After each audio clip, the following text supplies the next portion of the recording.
Hey guys, just a different dressing gown, but still dressing gown. So I wanted to just do a quick update. So I've been through all the treatment, done everything I'm supposed to. I've rung the bell, cancer free. Um,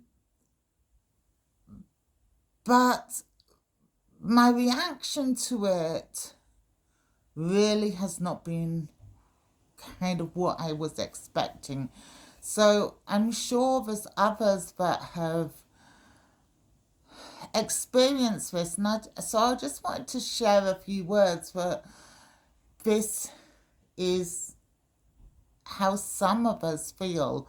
Now, I do have a friend who went through cancer who very kindly did warn me that this may happen, and I am truly grateful. That first well, it's only been a couple of weeks since I got the all clear, but it plays with your brain in a way like nothing else. So, firstly, you're dealing with survivor's guilt in the fact that someone I didn't personally know but knew of, stage 3 cervical cancer, died.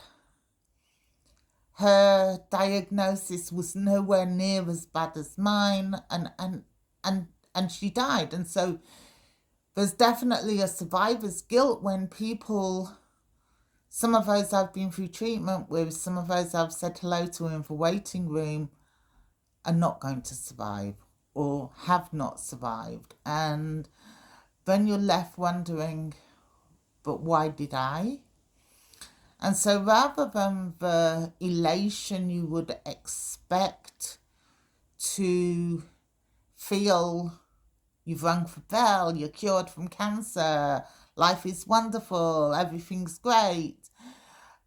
It's not like that. It just isn't. I wish it was, but it isn't. And then you find deep inside you this void that you don't know how to fill. What is the meaning of life? What is the purpose? Why have you been given life? What are you supposed to do with this life you've been given? Have you lived for a reason? Is it part of something bigger? Are you supposed to make a difference? One of the things I did while I was going through all the treatment was I set up a fund. So parking is very expensive. We're very lucky in Australia that our health services are pretty much free most of the time, but parking adds up. And if you're, for any reason there's a delay, for me personally, I've got very low income.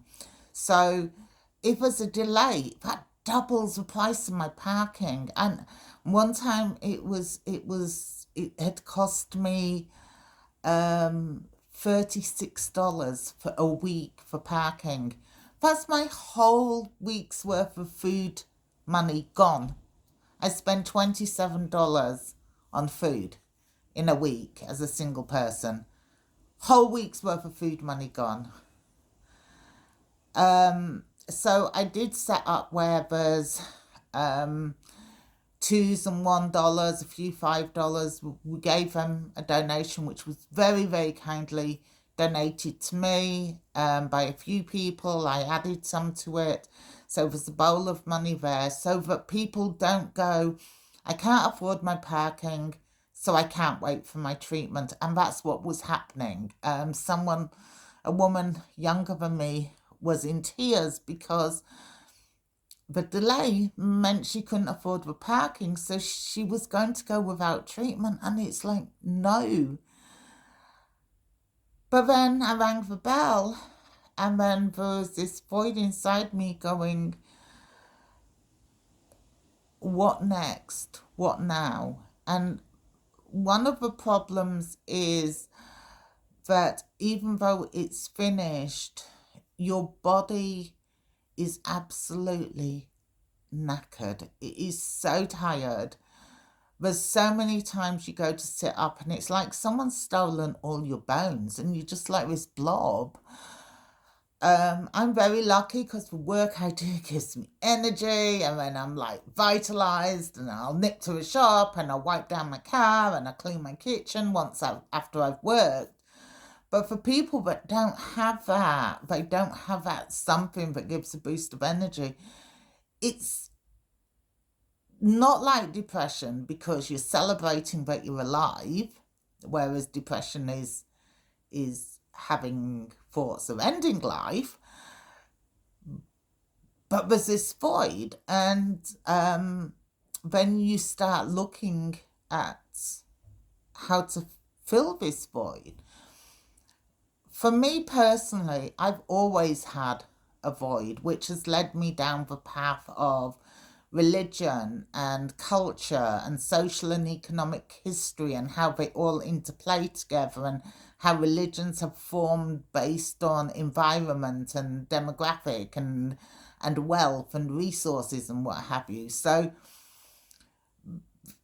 my void is being filled with the fact that I have all this knowledge, and now I have a sense of mortality, that if I die, this knowledge dies with me. So I need to teach it. I need to get it out there. Other people need to know. A couple of people have come forward for information that has been, it's not been written in books since the 50s and the 60s, and nobody's got the books in Western Australia except me. So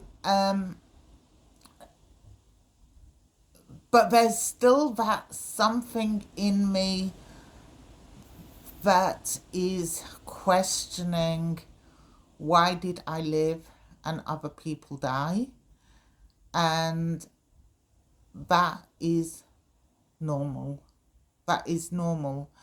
And I think we're not acknowledging that this is part of the cancer journey that we go through.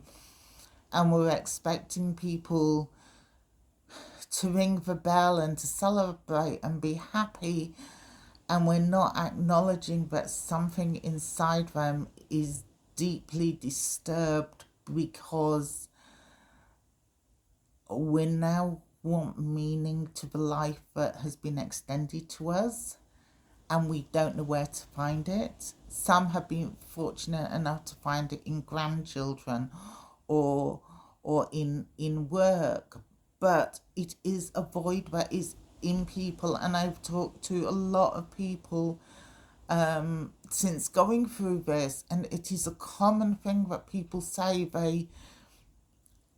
They feel like they've lost something or something is missing.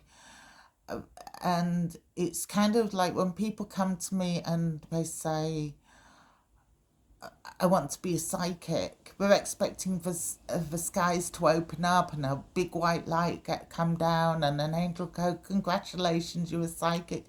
And that's not how being a psychic works. It's all little bits, little bits, little bits, little bits, little bits. And that's what's happening to me now.